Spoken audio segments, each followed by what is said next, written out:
Let's talk racism.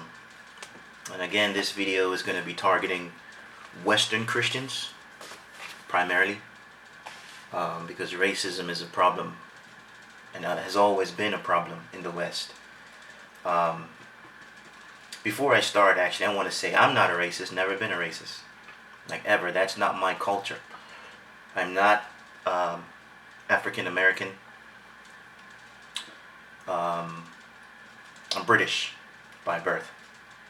Have my British passport to prove it. I can work, like I said before in another video, I can work, live, and die in any UK territory. Still, so on that end, I will admit I cannot ultimately relate with African Americans when it comes to slavery, because that's not my history. African Americans don't represent black people, they represent African Americans. Because you think about it, African Americans, they disrespect themselves, calling each other nigger and coon and Uncle Tom. What other black nation does that? The islands typically don't. Africa certainly doesn't. They don't go around calling each other nigger and Uncle Tom, and because obviously Tom has nothing to do with it, meaning America has nothing to do with other countries. Or coon, they don't do that. And the few that have started to do that, I would say within the last 10 years, is because they've been influenced by African American rap music. But really, it's African Americans who insult each other with these slave terms. And they think it's culturally embedded. And they don't see how wrong it is. Every other black person on the planet, whether the black European, black islander, African, they're like, what's wrong with these people? Why are they calling each other terms that their white masters were calling them? It's like they're stuck mentally. They're stuck mentally in slavery. And then they get upset if a white person they say it's okay for them to call each other that. But if a white person calls them that, they catch a hissy fit. I think that's hypocritical. I think it's foolish. And yeah, I'm black. In fact, I have more roots, history, and culture than any African American living. Because I've been born into a black nation. We're not racist. So anyway, that's a little bit about them. I'm probably going to jump around a lot because I don't have any way to I didn't really organize my thoughts before doing this video. I just hit the record button. I'm just going to talk. But speaking of myself, my great-grandfather was a white man. Don't know where he's from. Could have been Irish, could have been a Jew. He was an American. But he was in love with a black woman. They married, and of course, black is a dominant gene, so it trickled down to me. That's why most of my family, on my father's side, like my grandmother, for example, she's been confused for white women almost all her life. People thought she was white because she's such a very light-skinned person. A lot of people in my father's side, they're light-skinned, jet black, curly hair, all different color eyes, green, brown. Like even me, my beard is sort of rough, but my hair was at one point jet black and curly. Like I didn't need chemicals in my hair. And that's just because we're sort of multicultural. There's Asian in our blood somewhere. So I think my grandmother said that her great-grandfather was Asian. That's why my father's side of the family, him, his siblings, my grandmother, they all had squinted eyes. Because I believe my grandmother's grandfather was Asian or something like that. So I'm not racist. It's even in my genes. You would never look at me and think, yeah, he's got white in it. Even on my mother's side of the family, there's family in Canada. All of them are white. My mother and father went to visit them maybe 15 years ago. They're all white. So, on both sides of my family. So, how can I be racist? Hating my own flesh. So that's a little bit about me. I'm not racist. My culture is not racist. I'm sure we have some people who are, but I'm not. But as far as Americans, the funny thing is this country is a land of immigrants. And that's the thing that blows my mind. Like this entire country, other than the native Indians, are immigrants and descendants of immigrants. You got people from all over the world that make up Americans. What is an American? If I think of an islander, it's an islander. If I think of an Asian, like Chinese or Korean or Japanese, that's them. You know, they kind of look alike, my opinion. When I think of, Arabia or Arabs, that's them. But what's an American? Got white Americans, black Americans, Caribbean Americans, Asian Americans, Native Americans. It's a melting pot of people all over the planet, from all over the planet.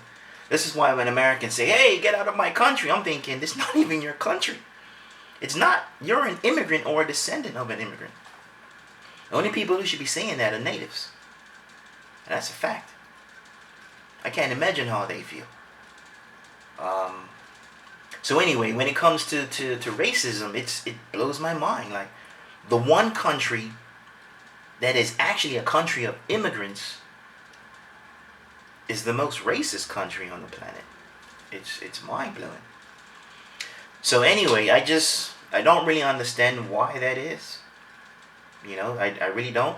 It's not like you're Germans and you don't like all these immigrants coming into your country. No, you're Americans, and 90% of you, 90+% of you are not even natives to the country. So anyway, that's just some things that blows my mind. But here's the thing, and I'm going to wrap this up. I was looking at some FBI reports on crime. I know the media always shows a lot of black crime. Talking about American media. Always does. In fact, my opinion is the media can turn non-racist people into racist. I looked at the Zimmerman case. I probably shouldn't have. But yeah, that was really firing me up. And this is why, I can't really empathize with African Americans, but I can understand. When your media plays from that angle, it does have a way of aggravating and agitating you. It's all the media. It really is. But I was looking at the FBI reports, and I've got it pulled up right now, about total crime and things like that. For whites, it was almost 6 million.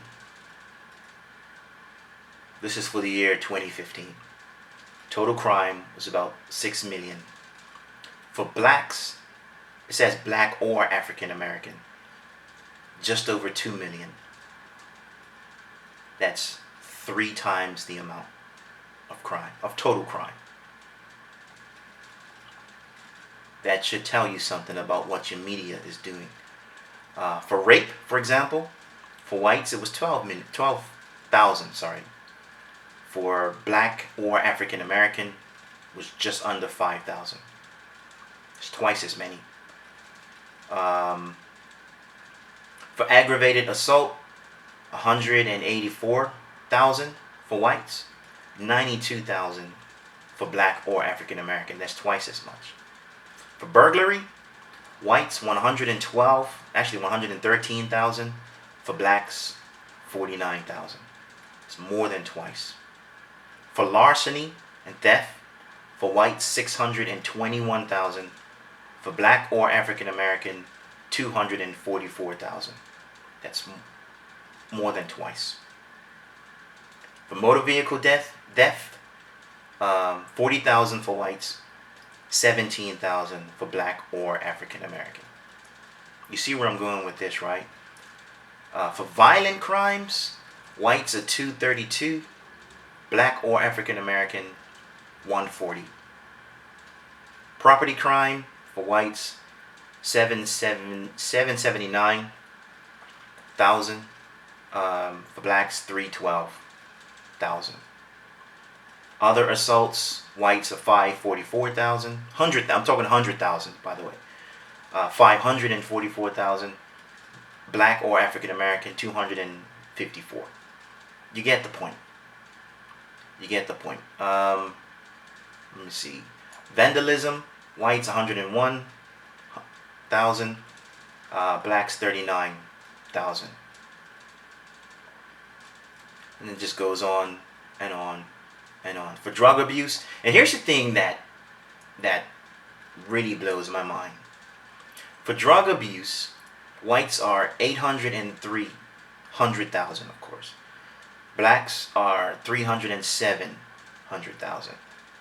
But for Hispanic or Latino, keep in mind, remember what Donald Trump said about, Mexicans and the Mexican border, and it's their fault for drugs and whatever.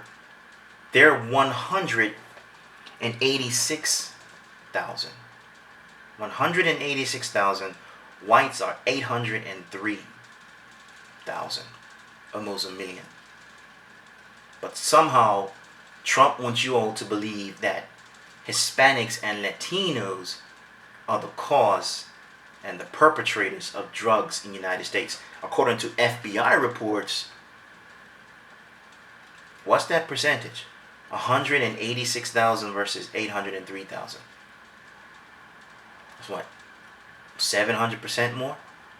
For some strange reason, Trump has convinced his followers that it's the Hispanic and Latino community who's responsible for the drugs.